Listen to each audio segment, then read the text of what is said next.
टोंक शहर में हजारों की तादाद में मुस्लिम समाज के लोगों ने एक समाचार चैनल पर एक राजनीतिक पार्टी की प्रवक्ता नूपुर शर्मा व नवीन जिंदल द्वारा इस्लाम धर्म के आराध्य पैगंबर साहब पर काफी अशोभनीय टिप्पणियां की, जिससे गुस्साए मुस्लिम समाज के लोगों ने जिला कलेक्टर को ज्ञापन सौंपा। भारतीय संस्कृति की एक विशेषता जो हमेशा ऐसा ही पूरे विश्व के सामने एक उदाहरण रही, वो अनेकता में एकता और सर्वधर्म संपन्न समाज की कल्पना है।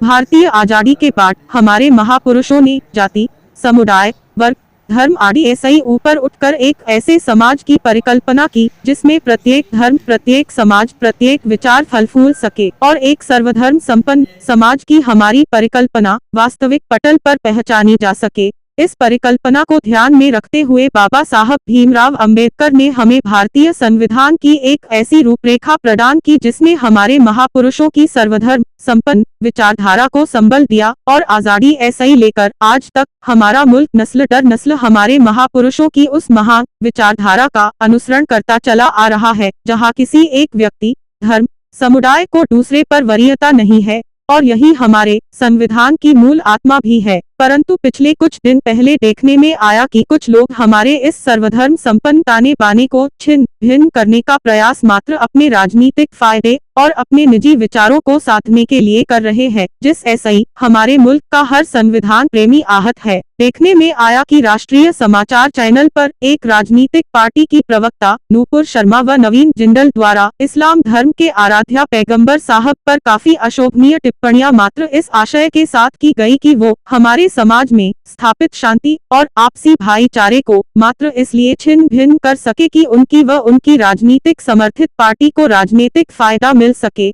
एक दूसरे के धर्म का सम्मान और आदर हमारे भारतीय संस्कृति का एक ऐसा स्तंभ है जिस पर हमारे मुल्क की संवैधानिक बुनियाद टिकी है। इसको बनाए रखने की जिम्मेदारी प्रत्येक नागरिक की जिम्मेदारी तो है ही, लेकिन कानून व्यवस्था और संस्थाओं के लिए भी एक चुनौती है, जिसको लेकर आज टोंक जिले के सभी मुस्लिम समाज के लोगों ने इसका विरोध कर राष्ट्रपति के नाम जिला कलेक्टर के माध्यम ऐसे ही ज्ञापन सौंपकर मांग की गई कि इनके खिलाफ मुकदमा दर्ज कर इनके खिलाफ कार्यवाही की जाए।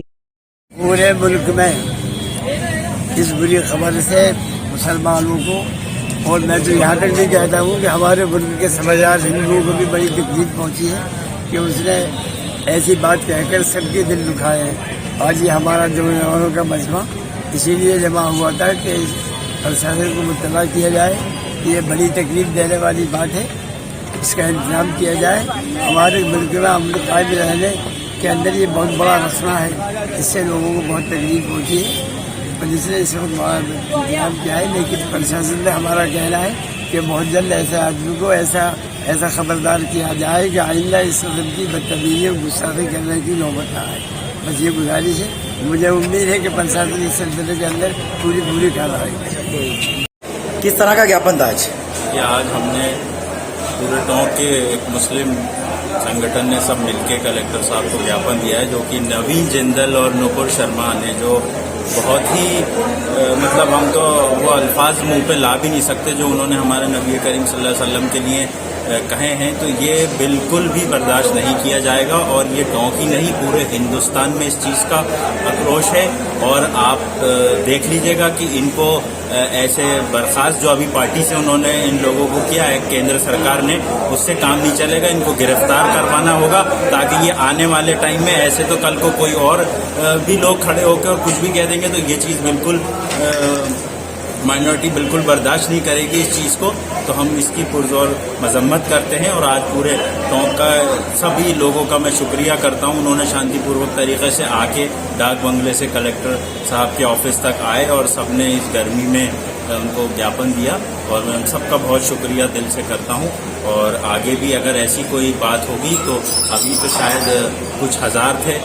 ऐसे लाखों में टाइम नहीं लगाएंगे इकट्ठा होने में, क्योंकि नबी करीम सल्लल्लाहु अलैहि वसल्लम का अगर कहीं कोई बात होगी तो हम अपनी जानें उन पर कुर्बान करेंगे।